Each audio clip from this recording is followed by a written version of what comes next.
Ok, alors bonjour. Bonjour. Donc là, on est chez toi du coup. Tout à fait. Et tu nous expliquais qu'avant, ici, c'était un ancien poulailler. Ça, il y a une ferme avicole avec à peu près un peu moins de 40 000 poulets. Les chevaux mangent pas toutes les carottes. Hein. C'est parce qu'ils n'ont pas encore trouvé. Ah, tu les caches Ce matin, ouais, ils n'ont pas vu encore. C'est un peu Pâques, mais pour eux, quoi. C'est ça, exactement. On a vraiment... Ah ouais, tu t'en caches tous les matins? Bah, quand j'en ai, ouais. Dès que j'en ai, ils en ont. C'est pour faire quoi que tu les mets dans des endroits pour les bouger, pour les faire bouger ou... Pour leur donner un peu de challenge, de trucs à chercher. Ok. Donc là, comme je te disais, on est sur la piste. Donc sur cette équipiste-là, il y a 700 mètres de piste, sur à peu près 4 hectares. Et donc après, tout est séparé en paddock. J'ai une dizaine de paddocks et tous les matins, j'ouvre et je ferme un paddock.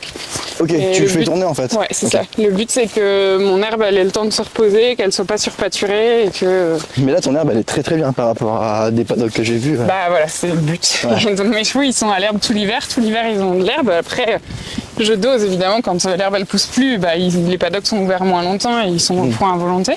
Mais du printemps à l'automne...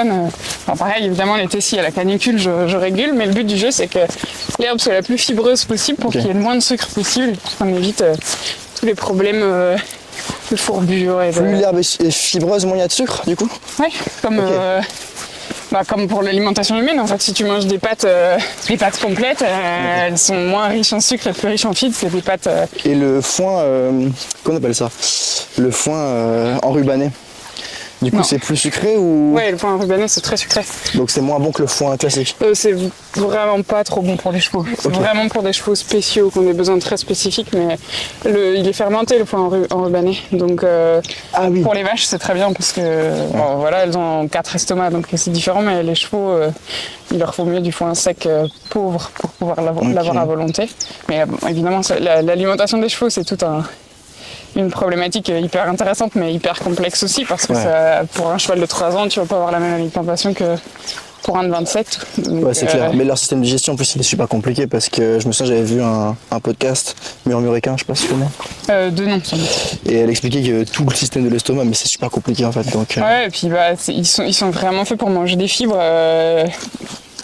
En moyenne 15 heures par jour, donc si on donne un truc trop riche, ils ont quand même besoin de continuer à manger, donc ils vont quand même manger. Et si l'herbe est trop riche, ils vont quand même la manger parce qu'il leur faut leur dose d'alimentation. Tu sépares les pensionnaires de tes chevaux? Alors au départ, non, et en fait j'avais 2 troupeaux avec mes chevaux à moi, j'en avais un de l'autre côté du bourg et c'était un peu la galère. Et j'ai eu besoin de les ramener parce que je commençais à avoir plus de charge de travail, donc j'avais besoin d'aider mes chevaux, enfin que la charge de travail soit sur plus de chevaux. Ouais. Et en fait, quand je les ai ramenés, j'avais pas du tout prévu que ça s'organise comme ça, mais mes chevaux ont décidé de réorganiser les troupeaux de cette façon-là. Donc là, maintenant, j'ai un troupeau de pensionnaires et un troupeau avec mes chevaux à moi. Ok, t'as suivi un peu du coup ce que les chevaux ont fait de leur côté. Donc si ça se trouve, d'ici 6 mois, ça va changer, mais pour l'instant, là, ils sont revenus en février, et depuis février, c'est comme ça. Donc on verra bien. On continue la petite visite. On suit la piste. Le but de l'équipiste, c'est d'essayer de redonner du mouvement aux chevaux. Parce que si on les met juste dans des petits parcs, ils bougent peu. Si l'eau est à proximité, le foin à proximité, tout ça, ils bougent très très peu. Alors que ce sont des animaux qui ont besoin de bouger beaucoup, toute la journée. Et du coup, avec l'équipiste, on recrée un peu de mouvement. Après, c'est pas magique, ils font moins l'équipiste, c'est une manière de faire de la pension, en fait, c'est ça? Ouais, c'est ça. Okay. C'est un peu un mix entre le Paddock Paradise, un peu l'écurie active. L'équipiste, c'est un peu un nom général pour rappeler toutes ces choses-là. Quand on est ni l'un ni l'autre, je suis pas vraiment un Paddock Paradise. J'ai des inspirations de quelques trucs d'écurie active, mais je suis pas du tout une écurie active. Donc l'équipiste, t'as une piste et puis après tu fais des trucs autour de la piste. Donc c'est pas encore de la pâture, quoi. C'est une pâture aménagée. C'est une pâture, ouais, voilà. Parce qu'après, on pourrait s'imaginer que justement c'est une grande pâture, mais au final, ça revient à la même chose. C'est peut-être même mieux parce que tu as du contrôle sur ce qui se passe, quoi. En fait, si là, il n'y avait pas de... les paddocks et la piste, et si les chevaux avaient accès aux 4 hectares tout le temps, ils se déplaceraient moins parce que ils iraient en ligne droite, tu vois, au lieu de faire le tour qu'on vient de faire, ils feraient des diagonales. Et puis, il n'y aurait pas de gestion de l'herbe. Et en fait, les chevaux, si tu les laisses gérer l'herbe eux-mêmes, sur un espace qui est petit, parce que malgré tout, 4 hectares, ça reste petit, et bah, ils vont surpâturer à certains endroits qu'ils adorent et ils vont laisser des zones de refus de plus en plus grosses. Et ils vont aggraver le problème, entre guillemets, de plus en plus, quoi. Donc en ayant des paddocks, tu laisses vraiment ton herbe se reposer. Il y a toujours des zones qui préfèrent à d'autres, mais tu as une gestion qui est un peu meilleure. Ok. Et ce qui permet d'avoir plus de chevaux sur moins d'hectares. Là, on est à un peu moins d'1 hectare par cheval. Donc c'est pas dérangeant. Ah ouais, moins d'hectares par cheval, c'est énorme quand même. Ouais, c'est souvent ce qui est recommandé, 1 hectare par cheval. Alors c'est fou incompris, mais... Ouais. Et donc là, c'est le point d'eau. Ils viennent boire là. Alors. Et... Ok, elle est dans la mare. Ouais, c'est ça. Et ça sèche pas l'été? Non, bah, alors cet été j'ai mis un bac d'eau en plus pour qu'ils aient les deux, mais du coup elle a pas séché. Et du coup c'est quoi? C'est toute l'eau qui descend en fait Ouais, ici il y a des sources partout. Ouais. Tout autour de la mare là il y a des sources qui sortent et qui l'alimentent. Incroyable. Il manque pas d'eau dans le coin. Ouais. Et puis ce champ là il me sert aussi de PTV Mountain Trail. Donc j'ai des contrebas, contre-hauts, il y a des troncs à sauter, il y a des pneus là-bas. Bon là pour l'instant c'est l'hiver donc c'est encore en... Ouais là il y a un gros tronc. Ouais c'est ça. C'est pas... Et le... Un escalier là-bas. Ouais je vois. Ouais, c'est franchement c'est stylé. Le but c'est d'adapter en fonction de la pousse de ton herbe en fait. Ouais. Donc en fonction des périodes elle va pousser plus ou moins vite donc tu vas pouvoir les laisser plus ou moins longtemps mais le but du jeu c'est de jamais... que les chevaux surpâturent jamais, donc ils attaquent jamais la gaine de l'herbe pour qu'elle s'épuise pas et qu'elle continue de pousser, quoi. Parce que c'est la racine en gros la gaine de l'herbe. Non, c'est la partie blanche. Faut que j'essaye de trouver une herbe sur laquelle on le voit. Mais bon, là on est dans la piste, donc c'est un peu plus pâturé. Mais là, on voit la différence de sol. Et justement, je vais filmer. Donc on voit que c'est beaucoup plus... il y a des traces et tout. Et justement, le but de faire de l'équipiste, ça évite qu'en fait la pâture soit dans cet état-là sur le long terme. Exactement. Là, tu vois, les paddocks, ça a rien à voir. Là, celui-là, ça doit faire... Attends, je compte. 1, 2, 3, 4, 5, 6, 7... 8, ça doit faire à peu près 8 jours qu'ils l'ont pas pâturé. Et bah, elle est encore en bon état. On voit qu'ils sont passés partout, mais ils sont pas descendus trop bas. Tu vois, ils ont mangé que la tête de l'herbe. Mais même là, dans la piste, malgré tout, on voit qu'ils attaquent pas trop bas encore. Donc là, tant qu'ils sont sur le haut de l'herbe, et ben mon herbe, elle perd pas en énergie, elle va continuer de repousser. Après, c'est encore beaucoup en expérimentation parce que c'est pas très facile de trouver des infos. Alors, il y en a de plus en plus sur les réseaux, mais c'est pas facile de trouver des bonnes infos pour les chevaux sur la gestion de l'herbe. Ouais.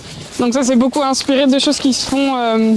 beaucoup de tests aussi. Pour les vaches, ouais, c'est ça. Ok. Mais sauf que du coup, pour les vaches, ils font ça, le pâturage tournant dynamique. Mais les vaches laitières, si moi je conduis mes chevaux comme des vaches laitières, ils vont juste exploser, quoi. Donc il faut trouver un compromis pour les chevaux et c'est pas toujours évident. Ok.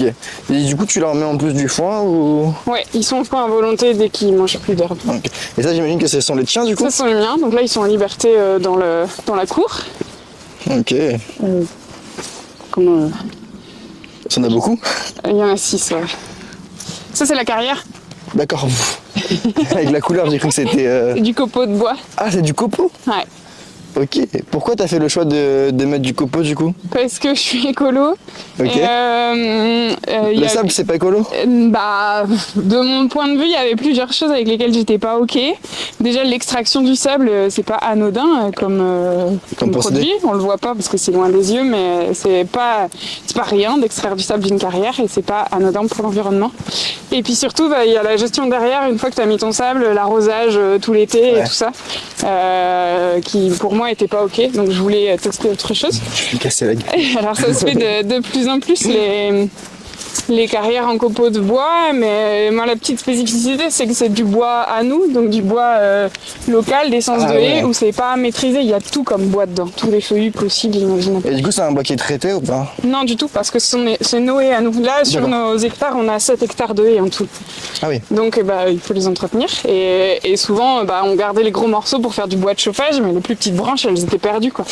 Et donc c'était brûlé clairement avant. Et le copeau de bois du coup tu l'entretiens comment? Ça s'entretient? Comme ça sera. Okay. Et en fait ça demande très peu d'entretien, donc on l'arrose pas du tout. Et même quand il fait très sec, ça poussière pas du tout, vraiment pas. Et je passe un coup de herse de temps en temps, genre quand il y a un cheval qui est longé puis qui fait des gros trous, là on passe un coup de herse. Mais sinon ça demande vraiment très peu d'entretien, donc je suis vraiment plutôt satisfaite. Après la difficulté c'est qu'il faut remettre du copeau tous les ans. Ok. Donc si t'as pas... du combustible. Voilà, c'est ça. Si t'as pas le bois, eh ben, ça peut vite devenir compliqué. Ouais, Au niveau du tarif, là, l'installation est beaucoup moins chère qu'une carrière en copeaux, mais je pense que qu'une carrière en sable, mais sur la durée de vie, sans doute que ça va se rééquilibrer parce que le fait de remettre du copeau tous les ans, ça coûte quand même. Donc nous, ça va parce qu'on paye pas le bois, on paye que la machine, mais c'est pas anodin quand même. Mon meilleur ami pour la mise en selle. Comment tu travailles la mise en selle avec ça du coup?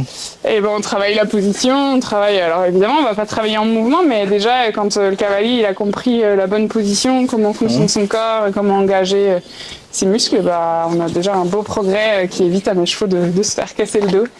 Et vraiment c'est très efficace. Et puis ça c'est ma sellerie, c'est un petit peu le bazar, mais. La carrière est grande en fait. Kilomètres. Quand on était de l'autre côté ça paraissait plus petit avec la hauteur. Donc ok, donc ça se rend comme ça. Donc j'ai pas mis mes bottes. Ah ça fait un peu... Ah ça ressemble à... C'est mou mais c'est pas mou non plus. C'est un peu sol de forêt. Ouais c'est ça, sous-bois. Ouais c'est ça. Et les chevaux adorent. Les chevaux ferrés ça peut glisser un peu. Après moi mes chevaux le sont pas donc ça pose pas de problème. Mais quand tu pars à trotter là-dedans, tu sens qu'ils sont vraiment confortables et qu'ils sont vraiment plaisir. Mais même pour moi, hein, tu passes 1 heure à pied à donner ton cours dans le sable, t'en peux plus. Là franchement c'est hyper confort. On rentre les loulous, vous venez? Ben oui. Allez, venez. Oh, bah mon cheval, ça va pas du tout ton œil là. Je vais mettre tout à l'heure le produit. Allez, venez. Il y en a un qui est plus intéressé par moi que par les carottes. Ouais. Deuxième piste? Ouais, c'est ça. Ok. Et donc là sont tous mes chevaux. Je vais refermer là quand même. Hop.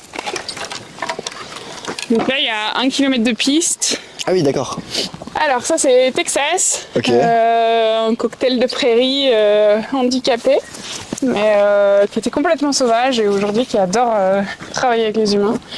C'est vraiment un grand sage. Sa spécialité c'est l'équicoaching clairement. Remettre les humains face à eux-mêmes, c'est son grand plaisir. Ok.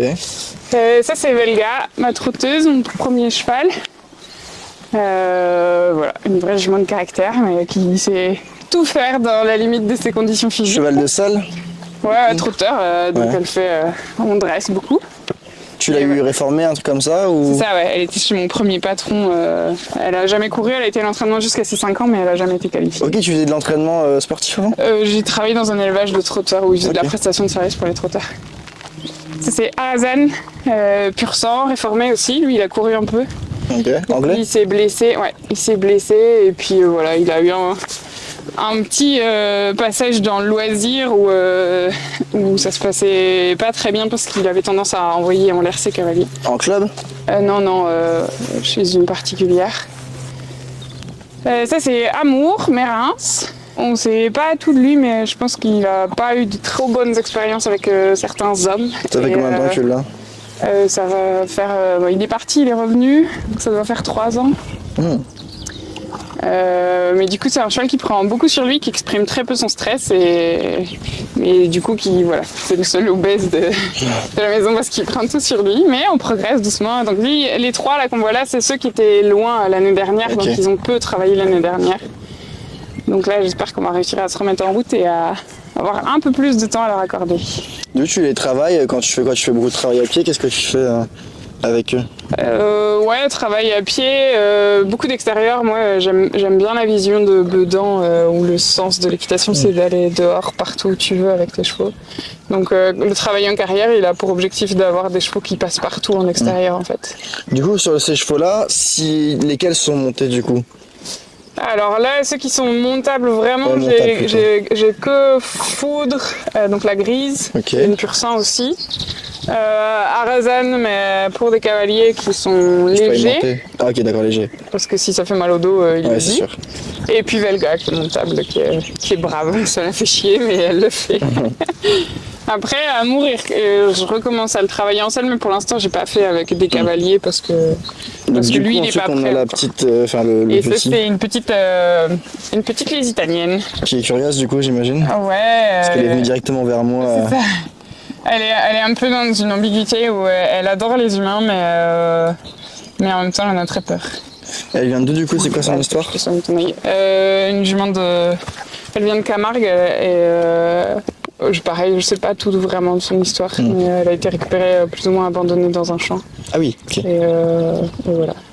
Et du coup, comment est-ce que toi t'es tombé sur ces chevaux-là? Il y a tout, il y en a beaucoup qui m'ont été donnés. Il y en a que Amour et Arazan, je les avais achetés quand on n'avait pas les infrastructures. J'avais quand même un peu de prairie et du coup le but c'était de les travailler pour leur retrouver une famille ensuite. Et Donc de la rééducation, de toute façon tu fais de la rééducation, tout ça toi? Ouais. Et Arazan il m'a fait comprendre qu'il voulait pas partir. Et puis Amour, donc il y avait un troisième cheval aussi. Comment il t'a fait comprendre qu'il voulait pas partir? Il est tombé malade. Enfin, déjà, il était pas du tout le même quand il y avait un humain qui venait pour l'essayer. Et puis il est tombé malade et puis après, plus ou moins en communication animale, on croit ce qu'on veut, mais voilà. Bref. Et du jour où je lui dis bon bah ok tu restes, il était plus malade. Et la grise du coup? Et la grise, c'est la seule qui est pas vraiment à moi. Pur sang, en fait sa propriétaire est partie au Canada. Et elle a eu le courage de laisser sa jument, ce qui est pas un choix facile, mais qui est, à mon avis, aussi le meilleur choix que de leur faire prendre l'avion pour les emmener à l'autre bout du monde. Donc voilà, elle est pas vraiment à moi, mais elle est comme si elle était à moi. Elle a 18-19 ans cette année. Et voilà, c'est une super jument. Très douce et très habituée. C'est vrai qu'elle est curieuse, hein? Et que ça branche dans le... Ouais. C'est bien les grands crins, mais toujours plein de nœuds et plein de trucs. Ils sont bien ces pieds pour... Souvent les chevaux de pâture, les pieds ils sont un peu... Les chevaux de pâture pas entretenus. Ouais c'est ça. C'est toi qui entretient les pieds tout ça ou... Ouais. Ah oui d'accord.